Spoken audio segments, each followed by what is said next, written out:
Hi friends, ಹೇಗಿದ್ದೀರಾ? ನಾನು ಇವತ್ತು ನಿಮಗೆ ರುಚಿಯಾದ ಬಿಸಿಬೇಳೆಬಾತ್ ಹೇಗೆ ಮಾಡುವುದೆಂದು ತೋರಿಸಿಕೊಡುತ್ತೇನೆ ನೋಡಿ.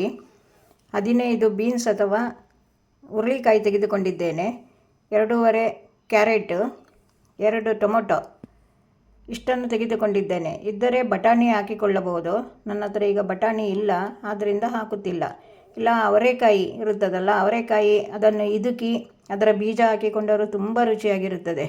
1 ಬೌಲ್ ತೆಂಗಿನ ತುರಿ, 1/4 kg ಮಸೂರಿ ಅಕ್ಕಿ, ಅದರ ಅರ್ಧ ತೊಗರಿಬೇಳೆ, 1 ಚಮಚ ಉದ್ದಿನಬೇಳೆ, ಸಣ್ಣ ಚಮಚದಲ್ಲಿ ಕಡಲೆಬೇಳೆ, ಅದೇ ಚಮಚದಲ್ಲಿ ಮೆಂತ್ಯ, 5-6 ಲವಂಗ, ಚಕ್ಕೆ ಒಂದು 10-12 ಪೀಸು. ಈ ಥರ ತೆಳು ಚಕ್ಕೆ ತೆಗೆದುಕೊಳ್ಳಿ. ಹೀಗೆ ಈ ಥರದ್ದು ಒಂದು 10-12 ಪೀಸ್ ಹಾಕಿ, ತುಂಬ ಹಾಕಬೇಡಿ, ಚಕ್ಕೆದೇ ಪರಿಮಳ ಬರುತ್ತದೆ. ಕೊತ್ತಂಬರಿ ಬೀಜ, ಉದ್ದಿನಬೇಳೆ ಈ ಚಮಚದಲ್ಲಿ 1 ಚಮಚ ತೆಗೆದುಕೊಂಡಿದ್ದೇನೆ. 1.5 ಚಮಚ ಸಹ ಹಾಕಬಹುದು. ಉಪ್ಪು 1 ಚಮಚ ಹಾಕಿ ಮತ್ತೆ ನೋಡಿಕೊಂಡು ಹಾಕುವ. ನಾನು 1.5 ಚಮಚ ತೆಗೆದುಕೊಳ್ಳಿ. ಕೊತ್ತಂಬರಿ ಮತ್ತು ಉದ್ದಿನಬೇಳೆ, ಒಂದು 10-12 ಒಣಮೆಣಸಿನಕಾಯಿ, ಕುಮಟೆ ಮೆಣಸಿನಕಾಯಿ. ಖಾರ ಇರಬೇಕಲ್ಲ, ಇದು ಸಪ್ಪೆ, ಅದರಿಂದ ಸ್ವಲ್ಪ ಖಾರ ಬೇಕು. ಹಾಗಾಗಿ ನಿಮಗೆ ಎಷ್ಟು ಖಾರ ಬೇಕೋ ಅಷ್ಟು ಹಾಕಿಕೊಳ್ಳಿ. ನಾನು ಇಷ್ಟು ಹಾಕಿಕೊಂಡಿದ್ದೇನೆ. ಈಗ ಇದನ್ನೆಲ್ಲ ಚೆನ್ನಾಗಿ ತೊಳೆದುಕೊಂಡು ಹಚ್ಚಿಕೊಂಡು ಬರುವ. ಈಗ ಕ್ಯಾರೆಟನ್ನು ಹಚ್ಚಿಕೊಳ್ಳುವ.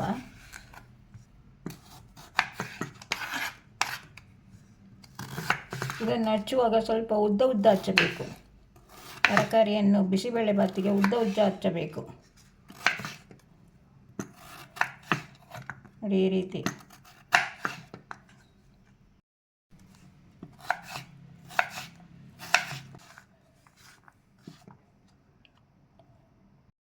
ಬಾಣಲೆ ಇಟ್ಟುಕೊಂಡಿದೆ. ಈಗ ಹದವಾಗಿ 3 ಚಮಚ ಎಣ್ಣೆ ಹಾಕಿಕೊಳ್ಳಿ. ಕೊತ್ತಂಬರಿ ಬೀಜ, ಉದ್ದಿನಬೇಳೆ, ಕಡಲೆಬೇಳೆ ಮೂರನ್ನು ಹುರಿದುಕೊಳ್ಳಿ.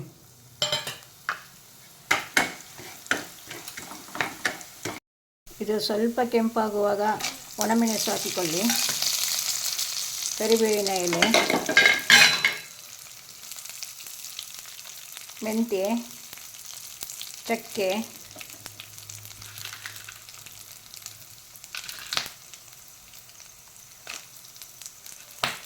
ಲವಂಗ ಎಲ್ಲ ಹಾಕಿಕೊಳ್ಳಿ. ಹುರಿಯಿರಿ. ಈಗ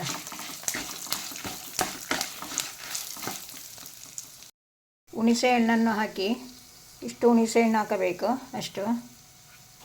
ಕೊಬ್ಬರಿ ತುರಿಯನ್ನು ಹಾಕಿ ಸ್ವಲ್ಪ ಹುರಿಯಿರಿ. ಆಫ್ ಮಾಡಿಬಿಡಿ. ಮಸಾಲೆ ಸಾಮಗ್ರಿಗಳನ್ನೆಲ್ಲ ಹುರಿದಾಯಿತು. ಈಗ ಅಕ್ಕಿ ತೆಗೆದುಕೊಂಡ ಲೋಟದಲ್ಲಿ ಅರ್ಧ ಲೋಟ ನೀರು ಹಾಕಿ ರುಬ್ಬಿಕೊಂಡು ಬರುವ. ಗಟ್ಟಿಯಾಗಿ ರುಬ್ಬಿ, ನೈಸಾಗಿರಬೇಕು. ತುಂಬ ನೈಸಲ್ಲ, ಸ್ವಲ್ಪ ದೊರಗಾಗಿರಬೇಕು. ಪೇಸ್ಟ್ ಮಾಡಬೇಡಿ, ನೈಸ್ ಪೇಸ್ಟು. ರುಬ್ಬಿಕೊಂಡಾಯಿತು. ಒಳ್ಳೆ ಪರಿಮಳ ಬರುತ್ತಾ ಉಂಟು ನೋಡಿ. ಈ ರೀತಿ ಇಷ್ಟು ನೈಸಾದರೆ ಸಾಕು ನೋಡಿ. ಇಷ್ಟು. ಇದನ್ನು ಇನ್ನು ಪಾತ್ರೆಗೆ ಹಾಕಿಕೊಳ್ಳಿ. ಇದರ ನೀರನ್ನು ಸಹ ತೊಳೆದು ತೆಗೆದುಕೊಳ್ಳಿ.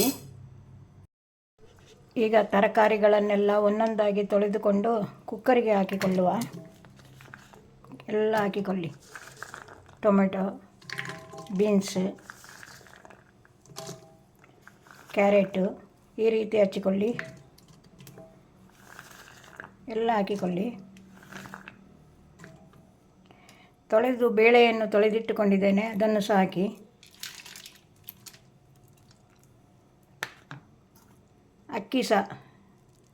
ಅಕ್ಕಿಯನ್ನು ಸಹ ಹಾಕಿ ಒಟ್ಟಿಗೆ. ಈಗ ರುಬ್ಬಿಟ್ಟುಕೊಂಡದ್ದನ್ನೆಲ್ಲ ಹಾಕಿ ಇದಕ್ಕೆ. ಅದನ್ನು ಸಹ ತೊಳೆದು ಸ್ವಲ್ಪ ಹಾಕಬೇಕು. ಸ್ವಲ್ಪ ಅರಿಶಿನ ಎಲ್ಲದಕ್ಕೂ ಒಳ್ಳೆಯದು. ಇನ್ಫೆಕ್ಷನ್ ಎಲ್ಲ ಆಗೋದಿಲ್ಲ ಅರಿಶಿನ ಉಪಯೋಗ ಮಾಡಿದರೆ. ಉಪ್ಪು ಫುಲ್ 1 ಚಮಚ ಹಾಕಿ, ಮತ್ತೆ ಕಮ್ಮಿ ಆದರೆ ಹಾಕಿಕೊಳ್ಳಬಹುದು. ಈಗ ಎಲ್ಲ ಹಾಕಿಕೊಂಡಾಗಿದೆ. ಒಮ್ಮೆ ಎಲ್ಲವನ್ನು ತಿರುಗಿಸಿಕೊಳ್ಳಿ. ಈ ರೀತಿ ಮಿಕ್ಸ್ ಮಾಡಿಕೊಳ್ಳಿ. ಎಲ್ಲ ಫುಲ್ ಮಿಕ್ಸ್ ಮಾಡಿಕೊಳ್ಳಿ. ಹೀಗೆ ಮಿಕ್ಸ್ ಮಾಡಿಕೊಂಡ ಮೇಲೆ 2 ಚಮಚ ತುಪ್ಪ ಹಾಕಿಕೊಳ್ಳಿ. ತುಪ್ಪ ಹಾಕಿದರೆ ತುಂಬ ಟೇಸ್ಟ್ ಬರುತ್ತದೆ. 7 ಲೋಟ ನೀರು ಹಾಕಿಕೊಳ್ಳಿ. ಅಕ್ಕಿ ಹಾಕಿದ ಲೋಟದಲ್ಲೇ 7 ಲೋಟ ನೀರು. ಅಕ್ಕಿಗೆ, ತರಕಾರಿಗೆ, ಬೇಳೆಗೆ ಎಲ್ಲ ಸೇರಿ. ಕಡಿಮೆ ಆದರೆ ಮತ್ತೆ ತೆಗೆದ ಮೇಲೆ ಹಾಕಿಕೊಳ್ಳಬಹುದು. 4-5 ವಿಷಲ್ ಕುಕ್ಕರ್ ಕೂಗಿಸಿಕೊಳ್ಳಿ. ಬಿಸಿಬೇಳೆಬಾತು ತುಂಬ ಬೇಯಬೇಕು, ಇಲ್ಲರೆ ಚೆನ್ನಾಗಿರುವುದಿಲ್ಲ. ನಿಮಗೆ ಬೇಕಾದರೆ 4 ವಿಷಲ್ ಹಾಕಿಕೊಳ್ಳಿ. ನಿಮಗೆ ಸ್ವಲ್ಪ ಅಕ್ಕಿ ಇರಬೇಕು ಅಂತ ಹೇಳಿದ್ದಾರೆ. ನಮಗೆ ಚೆನ್ನಾಗಿ ಬೇಯಬೇಕು, ಆದ್ದರಿಂದ 5 ಕೂಗಿಸಿಕೊಳ್ಳುತ್ತಿದ್ದೇನೆ. ಬಿಸಿಬೇಳೆಬಾತು ಹೇಗೆ ಆಗಿದೆ ಅಂತ ನೋಡೋಣ. ಈಗ ನೋಡಿ, ಕೆಳಗಿಳಿಸಿಕೊಂಡಿದ್ದೇನೆ. ಇದನ್ನು ಮಗುಚುವ ಸ್ವಲ್ಪ. ಎಷ್ಟು ಒಳ್ಳೆ ಬಂದಿದೆ ನೋಡಿ.